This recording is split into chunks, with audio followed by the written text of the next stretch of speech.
And yeah. How you doing, Scott? Dutch Bros. Look over the screen. Oh, that's right. Yeah, you did that for a minute. Gonna mic you up. Okay. Drop this here. This way. So I usually have beer, but I didn't buy any. But I do have Jameson. Jameson? Oh, shit. I'm chilling. Okay, you good? Yeah. Okay, cool. Okay, so what are we looking for again? Just Just the sides, right? yeah, going pretty high up there. Okay, so I see this line I up usually here. do a comb over. Okay. Yeah.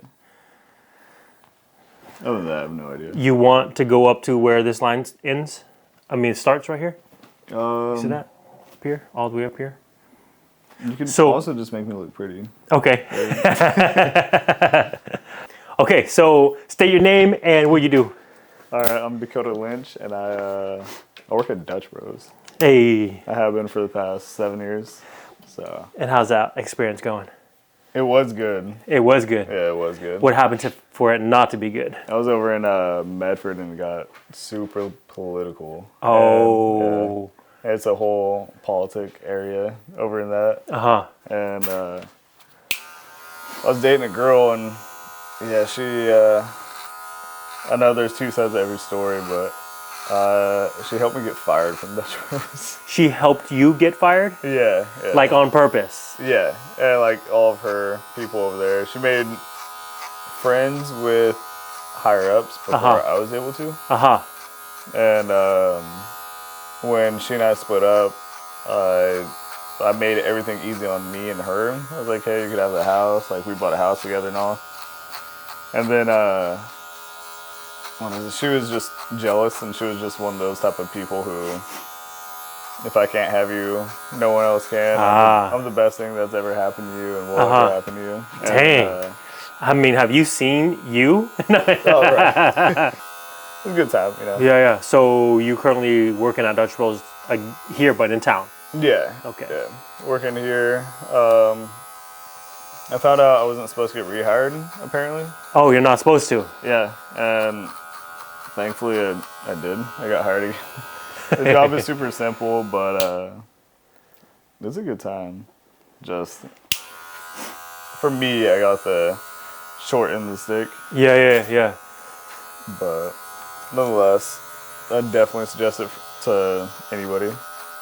Just because it's a super good stepping stone. Yeah. Help show or teach work ethic, and then So for the people that don't know what Dutch Bros is, oh yeah, what is Dutch Bros? Dutch Bros is a very college-esque, high school-esque drive-through coffee stand, kind of like Starbucks, but more fast-paced, more in-your-face, happy-go-lucky. Yeah. Every time I go there, bro. I feel like I've never seen anything. Oh yeah. And I know, right? But when I do go, it's like best friends. How you doing? Oh, Definitely. Yeah. Like even the culture and the language that they use. Was that trained for everybody to use that kind of lingo? So, at least now it's all corporate. They have stocks and everything like that now. However, back in the day, we used to only hire people like-minded. And I don't want to say we trained it into people, but we would hire a lot of people who have passion. And that was one of my hiring questions in my interviews. I would always ask my number one question: what are you passionate about? Because it shows that the kind of person that person is. Yeah. Without telling them oh hey, are you caring about other people? Do you genuinely care about how they're feeling that day? Everything like that. So Dutch Bros itself, it essentially it's about, how to explain it? A lot of my new hires that I would hire on, they would be asking me all sorts of questions and try to get tips, and I would tell them, I was like, just be yourself. Yeah. Be genuine. And of course you have everybody who fakes their personality at work, but I would I would tell them like we're the people that people at home go to. Say like if they're leaving their house and their boyfriend or girlfriend doesn't know their name, or like they don't say their name at all, they don't show any care, and then they come to Dutch Rose because we show that we care. That means the world to a ton of people. Yeah. I remember this one girl, her husband cheated on her, and she just found out. And she comes to the stand, or my stand over in Medford, and she's all crying. And for me, I'm very like empathetic and sympathetic type of person. Yeah. And so there's no other cars in line. And I was like, hey, like, what's wrong? I can tell you're sad. Like, I know it's not the best idea to ask when somebody's like sad or whatever. Ask them what's wrong, because it could open a whole another can of worms. Yeah. And so I did, and I was just there for her. I was just somebody who would actually listen to her. Yeah. And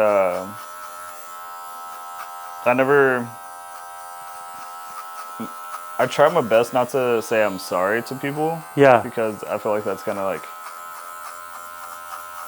I mean, it's nice. It's a nice gesture, but you saying sorry doesn't help them. No. And so here and there, like, she would start coming through the stand more often, looking for me, but not in like that flirtatious sense. But she felt like I actually cared about her. Yeah. And then eventually she got me like a little card, thank you card. And she wrote like a huge page just saying how grateful she is for somebody that actually cares for her. Just listened, right? Yeah, on like one of her darkest times. Like, we need more people that'll actually pay attention to like people's hurts. Yeah. But not necessarily like feed into it. You know what I mean? Because there's a lot of people that just look for that attention. Yes. Yeah. You know, people don't know this, but when working with people, it is an art. You know what I mean? Like, literally, it's like give and take. And that's why I suggest people take acting classes, because it's like all it is that small interaction. And like, it is such a give and take kind of thing. Oh, yeah. You know what I mean? And I just think that people can learn so much in doing that, working with people. You know what I mean? Oh, yeah. So one person is way different from the next.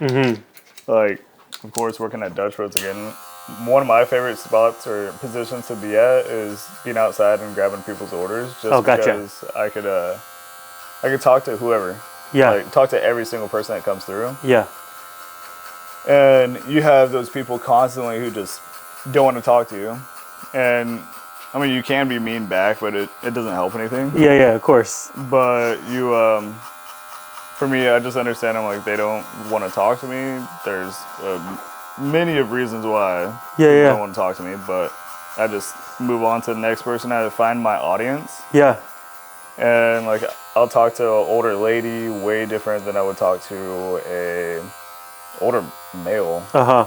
And just per person is far different. And then you just observe like that person's body language. You observe their the tone of voice, right? Their vehicle even. Yeah. Like if it's clean or dirty or everything. It speaks volumes on the person coming in, right? Oh yeah. It helps build so much confidence as well. Prior to working there, I was in a 7-year relationship, and I, like, coming out of high school, 2012 I graduated, and coming out of high school I was just no confidence whatsoever. My girlfriend never, like, complimented me, anything like that. And so, of course, like, you think to yourself, you're like, maybe I'm not, like, all too attractive, but whatever. Yeah. And then I started working at Dutch Rose over, like, not in Crescent City especially, because Crescent City is a small town. In Medford, we're twice as big, 3 times as big, however. Yeah. And you just start getting all this attention from a lot of other people, and you're like, oh, wow, okay. It's like, I guess I am a 10. Like, yeah. I thought I was closer to a 6. Yeah, exactly. Yeah. So that also helps build a ton of confidence. Always enjoyed, like, remodeling and all that. Like before, I think I told you, I bought a house over in Medford and eventually gave that to my ex after we split up, which is one of the most dumbest ideas that I could have. Financial mistakes. Yeah. I built a fence over there. But just learning how to do that myself and like actually doing it, that was such a good feeling. But oh gosh, every so often I'll look at the price of that house. Oh, it's a heartbreaker every time. Oh, so it went up hella? Yeah. Well, because I bought it, like she and I bought it. Yeah. Like right before COVID hit. Yeah. And what happened? I put, I think, like 20,000 into it, and then she put like 15 somewhere there. And it was a $270-something thousand house. And then I look at it now, it's like 530. Dang. I'm like, bro, I should have just cashed out. Like, she and I could have made, I can't even quick math right now, but well over, probably like 100K. Yeah. Something like that.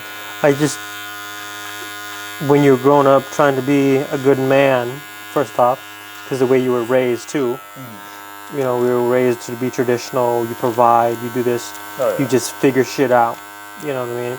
And so I think that had a lot to do with why you did that, you know? Oh yeah, make it easier and... Yeah, we're just supposed to suck it up, you know what I mean? That's annoying. I could go on days for days about how, I don't know, not misogyny, but how guys are treated and how it goes unknown. And now, like, social media is bringing it to life. Like old Johnny Depp, that whole thing. Yes. About how he's a victim and all that. And still, to this day, like, I don't know.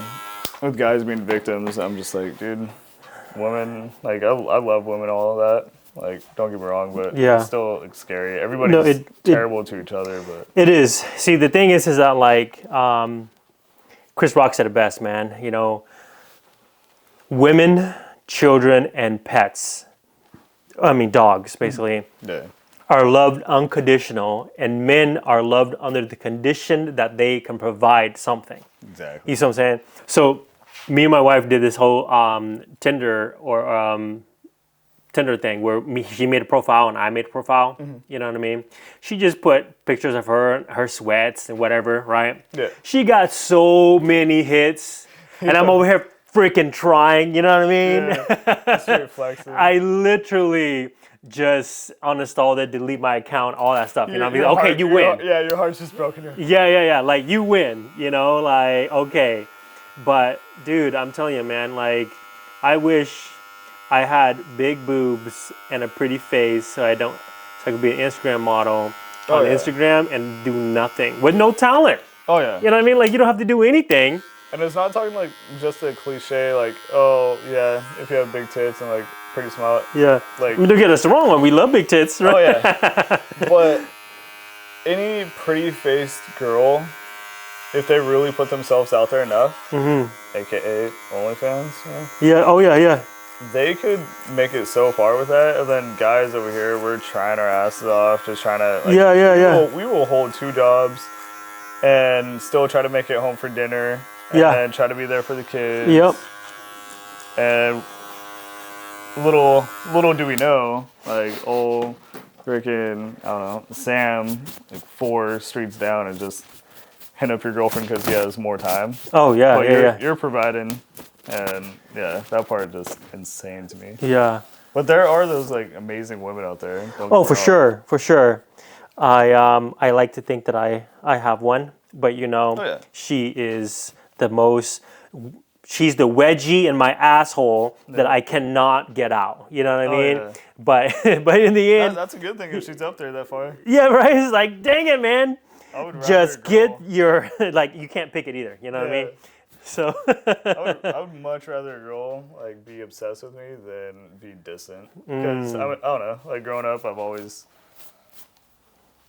craved attention. And so, being how I never got it, I'm just like, any girl that's nice to me, she's pretty. Yeah. Bro, you're a catch, man. You know what I mean? Shit, I'm trying. All right, take a look real quick. I followed some of your lines, the old lines. I literally didn't take anything off the top, but I did trim it to where when you fold it over, you know, comb over, it stops here. I don't know if you do the hard line or not. Do you do the hard line up here? Yeah, sometimes. If you want to, yeah. No, I mean, it's whatever you want. You have to wear it. You know what I'm saying? Like, make me look pretty, bro. Okay. Oh, yeah. All right.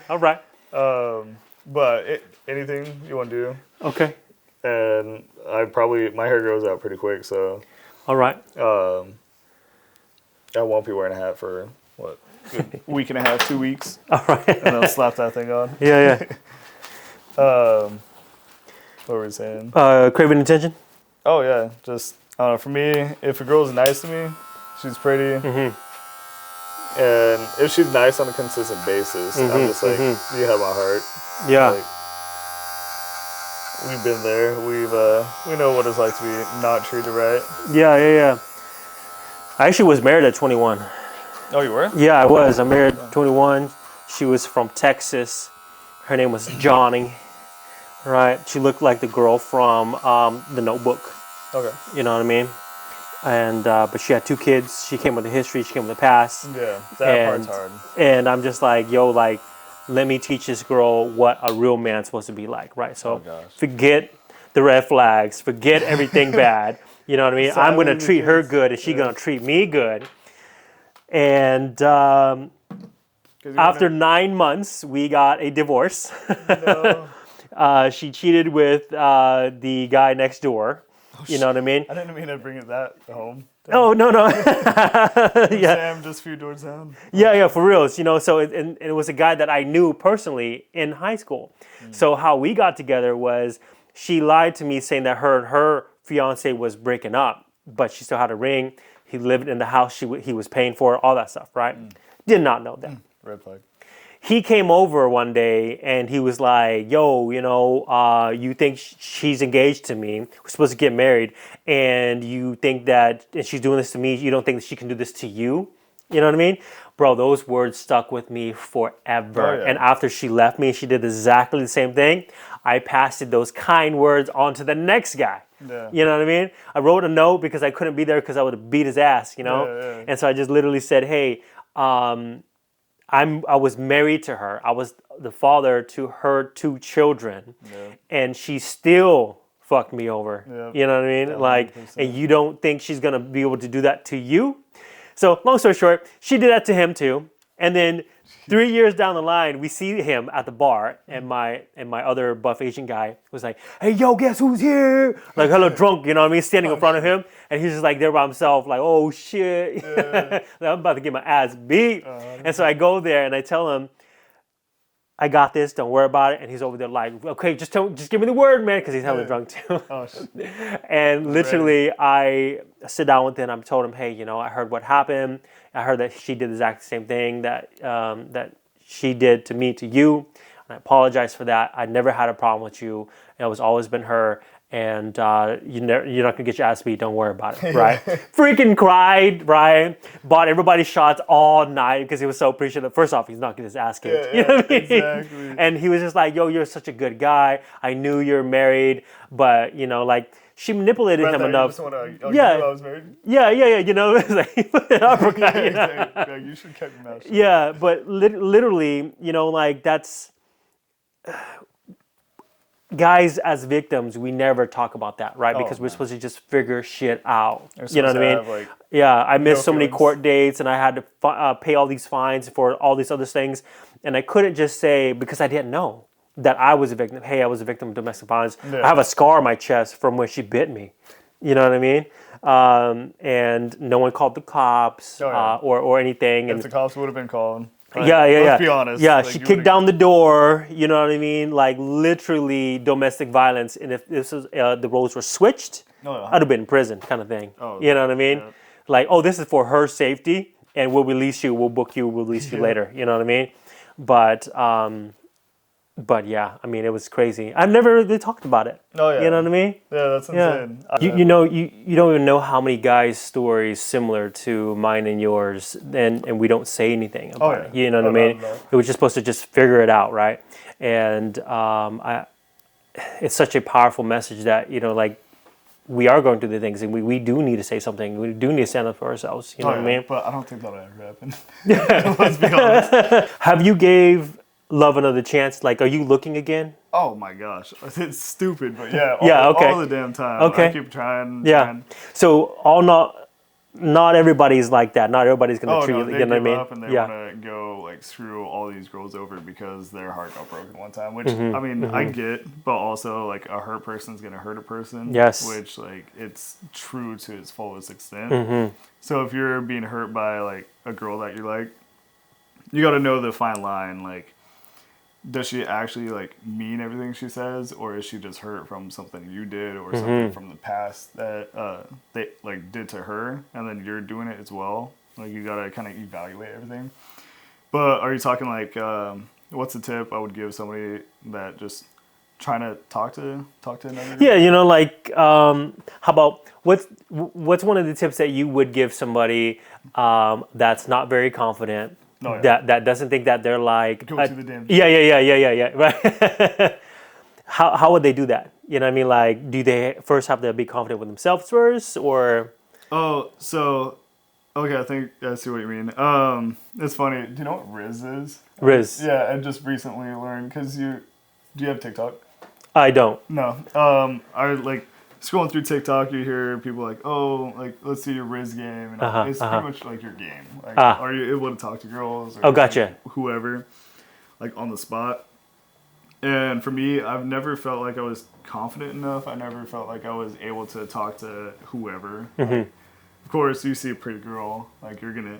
For me, I still get nervous. Like, I get nervous beyond all measures. But one of my coworkers, he's like, oh, Kodo the Rizz God. And I'm like, wait, what the hell do you mean? And he's like, oh, it means like you literally have the highest game I've ever seen anybody. I'm like, I'm just myself. I'm gonna use that for my title. Yeah. Rizz God. And, so working at Dutch Bros definitely helps a ton because I see a lot of people per day. A lot of people all the time. I definitely feel... I believe in the words like look good, feel good. And when you look good, you feel good, then you're going to have that confidence. And I'm kind of, I want to say I'm old school. Like, I want to dress up all the time, button up, and like suit and tie and all that. But being how we're in Crescent City, you can't just talk with like a sense of endearment. A sense of endearment where you actually care about that person. Like, you don't know this person yet, but you want to get to know them. And, don't be creepy. Yeah. Like, hanging out with a lot of girls, I see a lot of the messages. Like, I'll be hanging out with them and their phone's just blowing up with like dick pic right away. Oh, that's true. That's true. A lot of guys will do that. A lot of guys will say. We do have to end the video, but this guy will be back for a part 2. Oh, hell yeah. And we'll keep this going. So see you guys next time, and thank you for tuning in. And until then, peace.